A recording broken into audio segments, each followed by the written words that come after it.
Hello SGD, Sacred Geometry Decoded. This will be part 9 on the pentagram, and we're looking at the golden ratio and the connections there. So these classic images of the pentagram, which is facing upwards, and the connections, because there's lots and lots of, both in the measurement sense, but also has used in religion, mysticism. Now we'll be introducing the inverted pentagram, usually with this goat image is often connected to it, not always, just often. But that's sort of, the elephant in the room. This is usually connected with, well, Satanism, but there's a divine proportion. But that doesn't matter whatever your religious spectrum is, so you can be an atheist as well, it doesn't matter. What's important is the measurable truth. So what do I believe in? Well, that's not well, that doesn't matter if you believe or if you don't. What's important is that it can be measured. Now, if I had gods, I would invent, is that true? The Indo-Etruscan goddess of fact-checking, and my devil would be making stuff up. But who are important for me? Well, Thoth, Hermes or Mercury, ancient gods of knowledge and weights and measures, and that's what I think is the important part. And back to the pentagram, and we'll be introducing the inverted pentagram. So there's this image where I've been working off, and we've also had this 33, 153, 273, well, lots and lots to come. But now if I was just to simply draw lines from the points and go through the trough, let's call it, not sure what the exact term for that is, and I was to do that, then I would mark out 5 new spots on the compass, and with that I get an inverted pentagram. That's where you get the often depicted with the connected with the goat's image, but also we have the up-facing pentagram. But with the inverted pentagram now, what we have is another series of angles, 36, which is 360 or 0, but now we have 36, 108, 180, 252, and 324. And this will continue with this pattern. I'm going to be going back to some of the parts, because now it'll expand on that and connect to it. And so the inverted pentagram is also very, very important. Now, firstly, we've introduced this angle 324. Well, that is one of the defining angles of a pentagram itself. So the tip of the pentagram is 36 degrees, 36 degrees. That creates what's called sometimes a golden triangle. So 36 is the point. This would be 36. And each corner would be 72. 36 and 72. 324 on the outside. So we start to see how these angles which divide up the compass also are defining angles of the pentagram itself. It's like tessellation. It keeps repeating. Now, the pentagon. So, for instance, inside there we have a pentagon on the inside, and that angle here is 108. 108 degrees. Therefore, 360 minus 108, so the opposing angle of that is 252. 252. So now with these, now even a triangle, so 36 degrees as we see here is the sharp point, and then we have 72 and 72. All triangles add up to 180 degrees, whether it's an equilateral triangle, 60, 60, 60, 45, 45, 90, all triangles add up to 180. So these numbers, amongst many others, but we see the connections there. But what's also interesting is that 252 degrees in trig gives us negative 1 over pi divided by 2. So this is a nice connection to the golden ratio, phi, the golden number, the divine proportion. Beautiful, one of the, if not the most beautiful number that there is.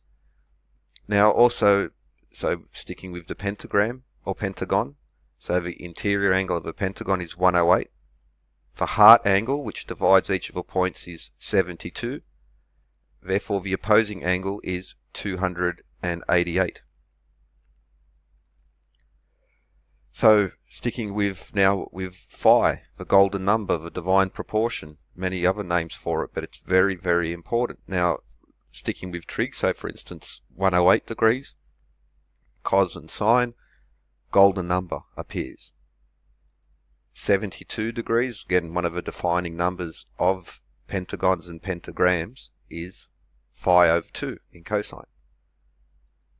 Cosine 36, phi minus 1 over 2. Now, okay, we'll get back to that, but the beauty of phi and how it connects with beautiful, very simple arithmetic and creates now the pentagon or the pentagram.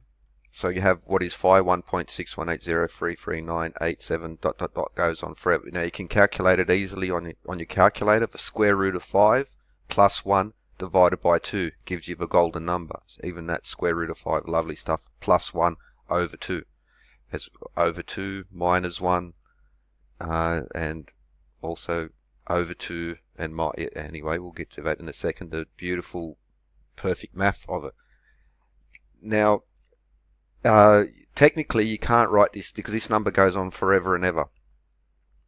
So to represent it as a number is quite difficult. But you can represent phi in geometry perfectly, and you do it through the pentagon and the pentagram. So these angles which make up the pentagon and well, they're all including 252, but anyway, just the interior ones, 36, 72, 108, 36, 72, 108. Golden number in trig. Now, the ratios of each portion is a golden ratio. So, for instance, if red is 1, then yellow is phi. If green, if blue is 1, then green is phi. If green is 1, then red is phi. Perfect representation of this golden number, this divine proportion, which is so important in nature, a defining feature of nature from the macro down to the micro. Now here's some examples of phi in nature where you have these special spots. So whether it's in, you'll find it in galaxies, hurricanes, flowers, the angles at which leaves are formed on plants, shells, pine cones. You can see that spiral. Goat's horns,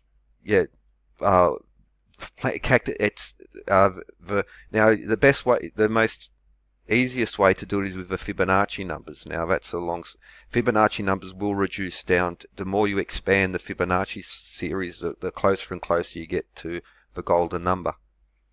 But for instance, the phi is in our very DNA, and by that, so as Fibonacci numbers, 1, 1, 2, 3, 5, 8, 13, 21, 34, okay, 13, Fibonacci, 21, Fibonacci, divide 21 by 13, you get a very close to, now this is, how did they measure angstroms? So even there's this margin of error when you get into measures. Now that's the difference between the helix there. But also the width of the helix to each spin is 21 to 34. So 13, 21, 34. They're Fibonacci numbers. So that's, but another way to represent that is that it is 1 to phi. The width of the helix to each spiral is 1 to phi, built into our DNA. For light spectrum, now we have the visible light spectrum where we can see, and then we have down below, down to gamma rays up to radio waves. So is where we can see, but this creates a 1 to phi ratio. In plants, you'll see it in what's called the golden angle. Now, 137.5 to 222.5, which is, well, 55, so 1.6181818, but there is slight variations in this. So these are very close approximates, and in the plant world, it doesn't always work in this perfect math sense, but that's a 1 to phi ratio. Now, how does that work? So, for instance, here's another example. So if you start with the tip of one leaf and then you go to the next one, that's 137.5, 137.5, and it just keeps expanding out. So the plants, even so, the sunflower is a classic example where you see these Fibonacci golden number spirals, but even because the ratio of growth in plants so often comes back to this golden number, divine proportion. Now, I mentioned about phi minus 1. Okay, well, this is why one of the reasons why phi is so beautiful. So phi minus 1 equals 1 over phi. Phi minus 1 equals 1 divided by phi. Phi plus 1 equals phi squared. Phi plus 1 equals phi squared.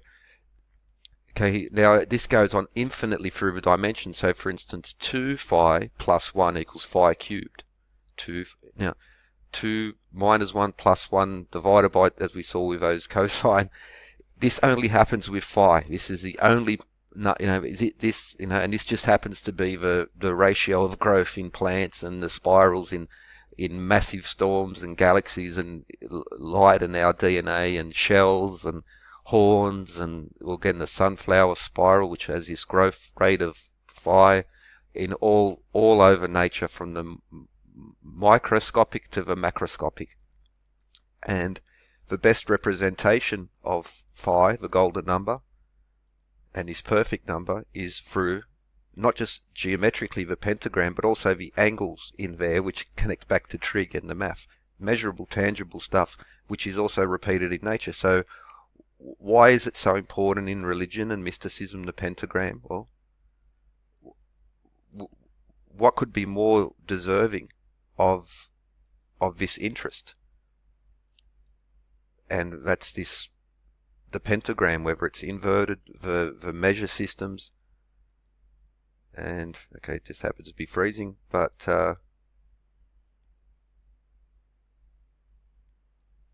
okay, so beautiful number, beautiful shapes, defining nature.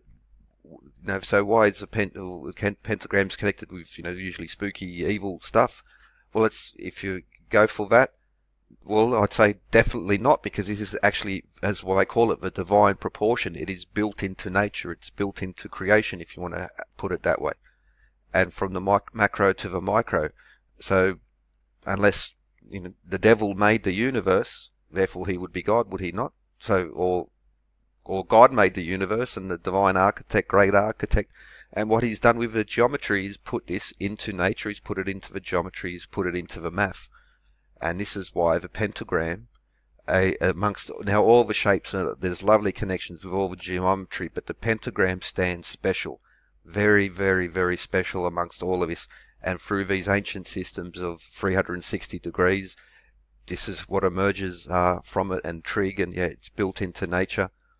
And that's why it's so important in regards to time, measurement, geometry, and nature itself. So the pentagram, whether it's up or down, it contains the divine proportion. It's a tangible, measurable thing. And now there's a lot of these internet pundits who would say that this, don't study your geometry or because this is satanic or whatever. Well, this is that's actually evil to say that, in my opinion. It's keeping people dumb, because it's built into us. Literally built into us. It's literally built into the universe. So the pentagram, whether it's upwards or whichever direction it is, all these numbers that come from them, all these proportions, built into nature, it's divine. Have a good one.